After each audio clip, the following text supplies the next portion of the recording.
এইটা বলা হয়েছে যে জুলাই আন্দোলনে সামরিক বাহিনীর সাথে সাধারণ জনগণের যে দূরত্ব সেটা অনেকটা কমে আসছিল। আর্মি আসলে যে হত্যাযজ্ঞ পুলিশ চালিয়েছে বলে আমরা অভিযোগ করি, আর্মি সেই হত্যাযজ্ঞে আসলে অংশ নেয় নাই। 19 তারিখ আর্মিকে ডাকার পরপরই আর্মি কোনো না কোনোভাবে বাইরে জানিয়ে দিয়েছিল যে তারা আসলে লেথাল ওয়েপন এই বাচ্চাদের উপর প্রয়োগ করবে না, সাধারণ জনতার উপর প্রয়োগ করবে না, এটা কোনো না কোনোভাবে তারা জানিয়েছিল। আমি জানতে চাই যে আপনাদের সরকারের উপর এই সামরিক বাহিনীর প্রভাব কতটা ছিল, মানে জেনারেল ওয়াকার যেহেতু এত সফল একটা আন্দোলন হতে দিয়েছেন বা শেখ হাসিনাকে হেলিকপ্টারে তুলে দিতে পেরেছেন, সেই জন্য সরকারের উপরে অনেক তার প্রভাব ছিল কিনা, এক। আর দুই হচ্ছে যে আমরা অনেক বছর ধরে একটা কথা বলে রাখি যে সবকিছুতে আমরা স্বচ্ছতা চাই, কিন্তু আজকে বাজেট ঘোষণা করা হলো, কিন্তু সামরিক বাজেটে ডিজিএফআই এর বাজেটে কত টাকা কোন জায়গায় সোর্স মানি হিসেবে ব্যয় করা হচ্ছে সেগুলো আমরা কখনো জানতে পারি না। এটা কেন? এই দুইটা বিষয়ে আমার শেষ প্রশ্ন অবতারণা, আপনি যদি গুছায় একটু। I wish I could answer your all question. আমি একটাই শুধু প্রথমটা বলি। জি। জেনারেল ওয়াকার আমার অত্যন্ত পরিচিত, অত্যন্ত পরিচিত। আমি আই নো হিম, কি বলবো, when he was a very young officer. He served with me. I know, আমি যতটুকু জানি, আমার ভিতরের খবর আল্লাহ তাআলাই বলতে পারবে, বাট আমি যতটুকু জানি he is a fair deal করার মানুষ। আরেকটা জিনিস মনে রাখ, আর্মি চিফ হলেই যে সে নিজের সিদ্ধান্ত সবকিছু করে ফেলতে হবে তা নয়, because he has to look after such a large force. হ্যাঁ, এতগুলো অফিসার, এতগুলো সিনিয়র অফিসার আন্ডার কমান্ড। আমরা ক্যাবিনেট হওয়ার পরে আমরাই বরং রিকোয়েস্ট করেছিলাম আর্ম ফোর্সেসকে যে ভাই তোমরা থাকো, বিকজ পুলিশের অবস্থা তো আমি বললাম আপনাকে, পুলিশের তখনও পুলিশ মানে আজকের পজিশনেও আসেনি। ল এনফোর্সিং এজেন্সিকে হেল্প করার জন্য আর্মিও প্রথম থেকে খুব একটা ইন্টারেস্টেড ছিল না। তারা বললো আমরা থাকলে আমরা কি করবো, আমাদেরকে সে পুলিশের পিছনে করতে হবে, ম্যাজিস্ট্রেটের পিছনে করতে হবে। তখন বলা হলো যে ঠিক আছে, তোমাদেরকে ম্যাজিস্ট্রেটের পাওয়ার দেওয়া হলো, মিনস দ্যাট বিচারিক ক্ষমতা নয়, তুমি অ্যারেস্ট করতে পারবা, you can arrest, you can take action. এখন একজন ম্যাজিস্ট্রেট বলবে তারপর তুমি এটা ফায়ার করবা বা তুমি অ্যাকশনে যাবা, সেটা দরকার নেই, but you can do it. আমরা captain and above they can order, এটা করে আমরা আর্মিকে রাখলাম assist in law enforcing agency. Army নিজের থেকে বলে না যে আমরা বাইরে থাকবো, আপনাদেরকে মনিটর করবো, আপনাদেরকে দেখবো। এবং একটা পর্যায়ে তো রিউমারই উঠলো যে যে প্রধান উপদেষ্টা এবং আর্মি চিফের মধ্যে অনেক দূরত্ব শুরু হয়ে গেছে, ইত্যাদি ইত্যাদি ইত্যাদি। হ্যাঁ, একটা জায়গায় একটা সমস্যা বোধহয় হয়েছিল, যেটা আমি রিউমার কেন? উনার ক্যাবিনেটের একজন তো বললেন যে বুকে পাথর রেখে ইউনূস সাহেবকে মেনে নিয়েছেন ওয়াকার সাহেব। আমার কাছে এটা রিভিউ হয়েছে হলো, আমার কাছে এটা রিভিউ হয়েছিল যে আপনারা এটা তাকে দিয়ে বলাইছেন। আমরা বলেছি, মানে হয় ক্যাবিনেট বলাইছে আর কি, অথবা ডক্টর মোহাম্মদ ইউনূস বলাইছে তাকে দিয়ে এটা। নাহলে এটা বললে তো তারে বলবে কেন সেটা এসব প্রকাশ্যে? আই রিয়েলি ডোন্ট নো, যিনি বলেছেন তিনি বলতে পারবেন সেটা কেমনে বলে, কারণ তিনি প্রথম, আমি যদি ভুল না করি, তিনি কিন্তু প্রথম দিকে আর্মির সাথেই, আমি তো টেলিভিশনে শুনলাম যে কে কে ছিল এখানে। এখন উনি হয়তো বেশি ভালো বলতে পারবেন, কারণ উনি প্রথম থেকেই আর্মির সঙ্গে তার কথা এবং আলোচনা, ছাত্রদের সাথে আর্মির সাথে আলোচনা হয়েছিল। আর্মি চিফ ওনাকে ডেকেছিলেন, ওনাকে একজন দুজন আর পলিটিক্যাল লোকজনকে ডেকেছিলেন, সো উনি বলতে পারবেন। কিন্তু আর্মি যে নিজের থেকে ইম্পোজ করার চেষ্টা করেছে তেমন নয়। ইম্পোজ করার চেষ্টা করলে আর্মি যাদেরকে আমরা বলি ডিপ্রাইভড হয়েছে যে সমস্ত অফিসার, তাদের কেস এখন পর্যন্ত কমপ্লিট হয়নি।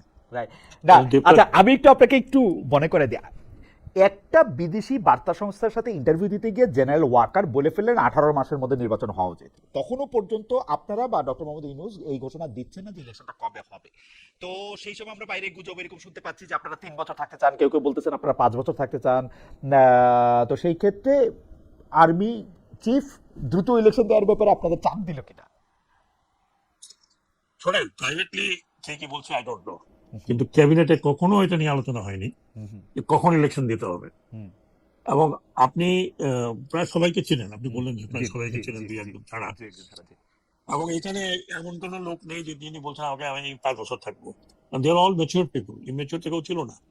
ধরেন আমি যদি এক ধারছে নাম বলতে থাকি, কয়েকজনকে আমি বাদ দিই, যে তাতে এক ধারছে আমি নাম বলতে থাকি, যে এমন তো না যে দে আর আননোন পিপল, এই প্রথম জীবনে আসছে, তাদেরকে কেউ চেনে না, দুই একজন তো নাও চিনতে পারে, তাদেরকে কেউ চেনে না। প্রত্যেকেই কিন্তু পরিচিত লোক, অপরিচিত কেউ ছিল? আপনি কিন্তু নাম বলুন। না, ছিল না, একজনও হ্যাঁ, পরিচিত ছিল না। শুধু শুধু অপরিচিত বলতে গেলে আপনি নূরজাহান ম্যাডামকে আচ্ছা, নূরজাহান বেগমকে তো আপনি চিনতেন না, জি, কিন্তু ওই ছাত্র যারা তারাও তো পরিচিত, became পরিচিত, prominent. জুলাইয়ের আন্দোলনে পরিচিত, বলে পরিচিত, হ্যাঁ। হ্যাঁ পরিচিত। So, অপরিচিত তো কেউ ছিল না, এভরিবডি ওয়াজ সোসাইটি তো ওয়েল প্লেসড। হ্যাঁ, হুম, হয়। ধরেন ঠিক আছে, আমি এতগুলো জায়গায় ছিলাম ইত্যাদি ইত্যাদি, এখন আমি ঘরে বসে লেখালেখি করি ইত্যাদি করি, এটাও তো আমার একটা, হুম, এটা আমি আগেও করেছি, এখনো করবো। Hmm, point what I am trying to make, যে এইখানে আমি কোনোদিন কারো মুখে শুনিনি, হুম, বা নিজেরাও কখনো আলোচনা করতে শুনিনি হুম, যে কয় বছর আমরা থাকবো। হুম, হ্যাঁ, বরং মানে ইনক্লুডিং মি, আর আমরা কয়েকজন ছিলাম, ইট ইজ বেটার দ্যাট আমরা একটা একটা ইলেকশন করি, ইলেকশনটা যাতে ভালো হয়। শুধু ছিল যে election has to be good as far as possible. কিন্তু ইউনূস এখন সাহেব তো এর পরিষ্কার মধ্যে করে বলতেছিলেন না। ইউনূস সাহেব তো মানে আমি মোটামুটি মানে আমাদের যদি দেখি মানে আমাদের দেখাটা যদি বিশেষ করি, উনি লন্ডন বৈঠকের পর ইলেকশন নিয়ে আসলে পরিষ্কার করে বললেন, এবং সেটা নিয়ে আবার জামাত ইসলামী অসন্তুষ্টি জানালো, কারণ লন্ডনে গিয়ে উনি বৈঠক করে উনি ওইখানেই ঘোষণা দিয়ে দিলেন, বা ওনার পক্ষ থেকে ঘোষণা দিয়ে দিল যে ইলেকশন ফেব্রুয়ারিতে হবে। তার আগ পর্যন্ত উনি তো বলতেছিলেন না, তো বরং বিএনপি থেকে চাপ দেওয়া হয়েছিল যে ডিসেম্বরের মধ্যে ইলেকশন চাই। খেয়াল করেন ডক্টর মোহাম্মদ ইউনূস তখন বাইরে গিয়ে ইন্টারভিউ দিচ্ছে, তিনি বলতেছেন মাত্র একটা দল ইলেকশন চায়। এখানে ওনাকে জিজ্ঞেস করতে হবে। দাদা, আপনি এগুলি খেয়াল করছেন কিনা যে মানে ডক্টর মোহাম্মদ ইউনূস আমি শোন, আমি ইউ আর রাইট, আমরা খেয়াল করেছি, কিন্তু আমরা কেউ যদি বলে যে অমুকে বলছে 5 বছর থাকবো, অমুকে বলছে 3 বছর থাকবো, তো যার 5 বছর থাকার কথা সে ইলেকশন করে থাকুক না কেন, এখন 5 বছর থাকতে পারে।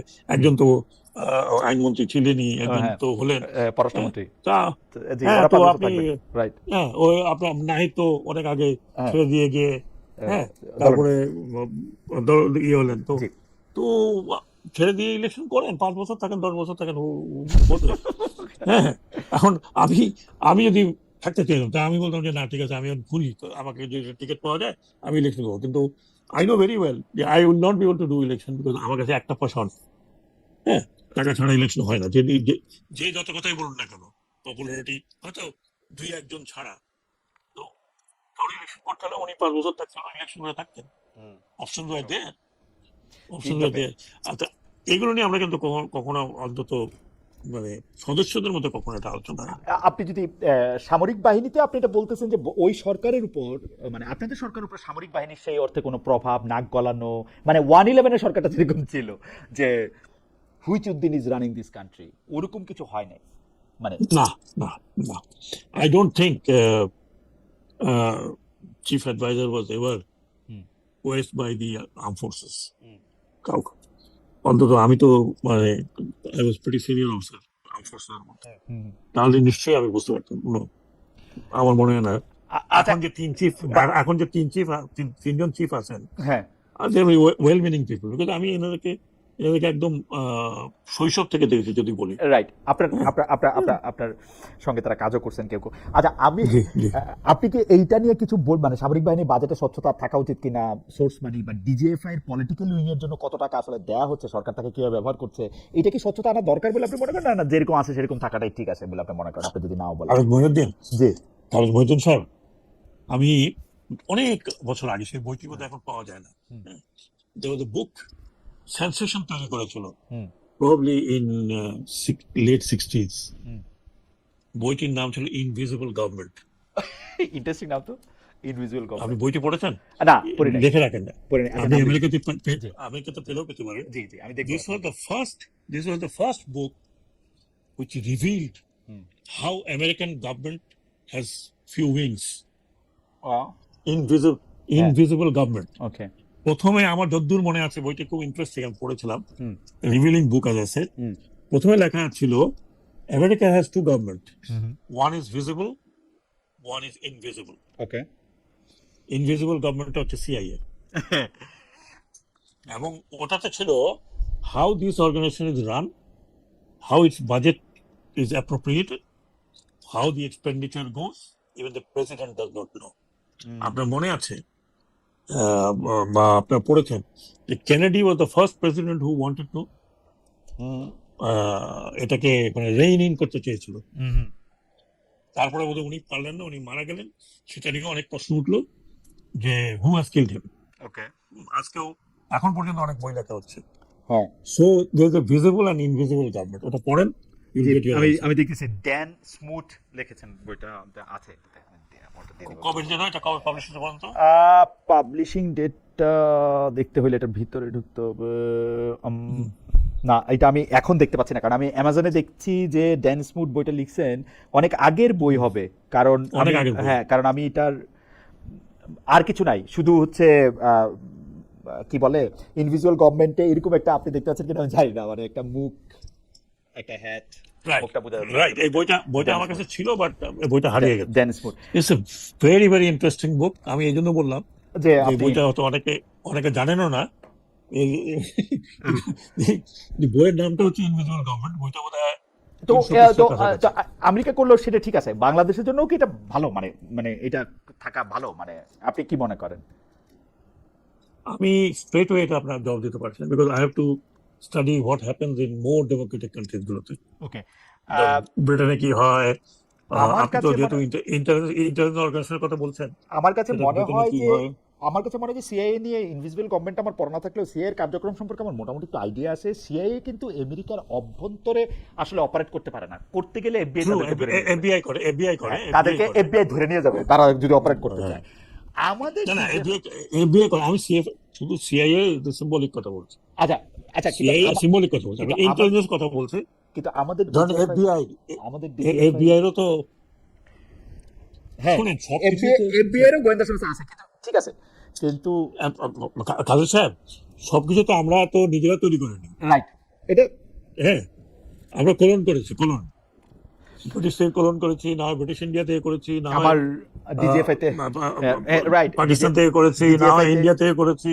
ডিজিএফআই তে যে মানে কর্মকর্তারা আছেন তাদের শীর্ষ পর্যায়েও আসলে আমার কোর্সমেট, বন্ধু বান্ধব তারাও রয়েছেন খুবই শীর্ষ পর্যায়ে, তারা মনে দুঃখ পায় না। আমি ব্যাপারটা বুঝতে চেষ্টা করতেছিলাম যে জেনারেলকে পেয়ে যে আসলে এটা আমাদের লাগবে কিনা। আজকের অনুষ্ঠান আমরা এখানেই শেষ করি। এটা সবসময়ের মতোই আপনার সাথে কথা বলা সবসময় আনন্দের, অনেকগুলি বিষয় নিয়ে আমরা কথা বলেছি এবং বরাবরের মতোই আপনি সবগুলি বিষয় মানে দুই একটা বিষয় যেটা আসলে আপনারা হয়তো মানে উত্তর করাই ডিসেন্ট হবে না, সেগুলি বাদ দিলে প্রত্যেকটা বিষয়ে আসলে আপনি আমাদের কৌতূহল মিটিয়েছেন, আলোকপাত করেছেন, সেজন্য আপনাকে অনেক ধন্যবাদ বিবেক।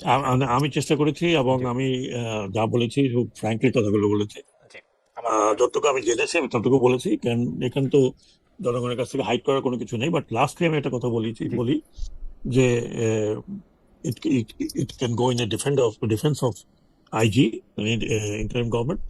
ইন্টারিম গভর্নমেন্টকে আপনাকে ধরতে হবে যে উই হ্যাড নো পলিটিক্যাল, আমাদের কোনো মানে পলিটিক্যাল রুলস ছিল না যে আমি চিন্তা করবো যে আজকে আমি এই কথা বলবো, আমার যে সাপোর্টাররা অমুক জায়গায় আছে তারা they take care of it. হ্যাঁ, ওরকম থেকেও ছিল না। আমরা যা বলছি হয় এটা ভালো ছিল না খারাপ ছিল। তবে আমি ব্যক্তিগতভাবে বলি যে আমি চেষ্টা করেছি যতদূর আমার যেটুকু আমার দায়িত্ব ছিল, এই দায়িত্বটা আমি যাতে সুচারুভাবে পালন করি। এবং সেখানে আমি বলে রাখি যে যে বড় সমস্যা বাংলাদেশের সামনে ছিল, যে ইন্ডাস্ট্রিয়ালাইজেশন অ্যান্ড গার্মেন্ট সেক্টর এবং অন্যান্য জায়গায়, সেটা ছিল লেবার ল। এই লেবার লটা এখন যে গভর্নমেন্ট সরকার আছেন তো তারাও বলবেন যে এই লেবার লটা যদি তখন ইন্টারিম গভর্নমেন্টের সময় না করা হতো, তাহলে পলিটিক্যাল গভর্নমেন্টের পক্ষে এগুলো করা সম্ভব ছিল না। হ্যাঁ, কারণ they had lot of pulls and push. এবং সেটা না হলে বাই নাও আমরা আইএলওর ইন্সপেকশনের মধ্যে পড়ে যেতাম। তো এটা করা হয়েছে এবং যেটা বললাম যে বিটিসির এটা করা হয়েছে। তারপরে আপনি আমি আরেক যে মন্ত্রণালয় ছিলাম সেখানে যোগাযোগ ব্যবস্থা যতটুকু করতে পেরেছে অল্প সময়ের মধ্যে, সেটা আর কেউ না জানে দক্ষিণবঙ্গের লোকজন জানবে। তো চেষ্টা করেছি যতটুকু সিনসিয়ারলি কাজ করার। ভুল ত্রুটি হয়েই থাকতে পারে, কারণ ইটস এ হিউজ ইস্যু একটা মন্ত্রণালয় চালানো, এবং you need lot of support. পার্টিগুলো যে সাপোর্টটা থাকে, ইন্টারিম গভর্নমেন্টের সে ধরনের সাপোর্ট ছিল না। এই জন্য মততন্ত্রের জন্য of course law enforcing agency that's the weakest point we have.